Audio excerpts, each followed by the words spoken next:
केरलम के सबरीमाला मंदिर में महिलाओं को एंट्री देने का आदेश जारी रहे या नहीं, इस पर सुप्रीम कोर्ट की 9 जजों की संविधान पीठ ने सुनवाई की, जिस दौरान काफी गहमा गहमी का माहौल देखने को मिला।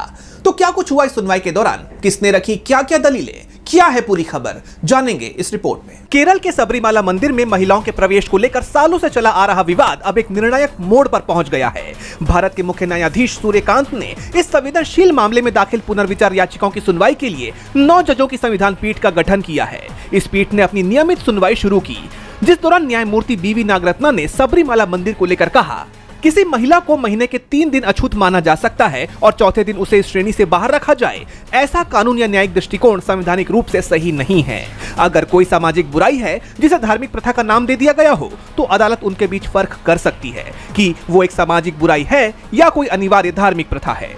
इस पर केंद्र सरकार ने कहा कि संवैधानिक दृष्टि से इसका जवाब ये होगा कि इसका समाधान अनुच्छेद 25(2)(b) में है, यानी संसद इस पर कानून बना सकती है। बता दें कि ये टिप्पणी न्यायमूर्ति नागरत्ना ने तब की जब भारत के सॉलिसिटर जनरल तुषार मेहता ने 2018 के सबरीमाला फैसले में किए गए उस कथन की आलोचना की, जिसमें 10 से 50 वर्ष की आयु की महिलाओं को मंदिर में प्रवेश से रोकना अछूतता का रूप बताया गया था। इस केस में सुनवाई के दौरान एसजी मेहता ने दलीलें दी कि सबरीमाला मामले में गलत फैसला दिया गया था और उसे एक गलत कानून घोषित किया जाना चाहिए। कोर्ट को सीमित दखल देना चाहिए। हर धार्मिक प्रथा में कोर्ट का हस्तक्षेप सही नहीं है।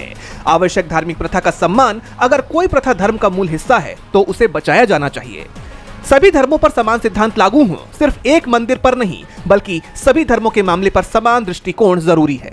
मौलिक अधिकार और धार्मिक स्वतंत्रता के बीच संतुलन बनाया जाए। सुप्रीम कोर्ट की 9 जजों की संविधान पीठ ने सबरीमाला मामले में पक्षकारों के वकील से कहा है कि वो निर्धारित समय सीमा का सख्ती से पालन करें। पीठ ने साफ किया कि और भी कई संवेदनशील मामले लंबित हैं, इसलिए अतिरिक्त समय नहीं दिया जाएगा। पीठ ने यह निर्देश सुनवाई के दौरान दिया और सभी पक्षों को समयबद्ध तरीके से अपने तर्क और दस्तावेज पेश करने का आदेश दिया। इससे यह संकेत मिलता है कि कोर्ट इस मामले में तेजी से फैसला सुनाने के लिए प्रतिबद्ध है।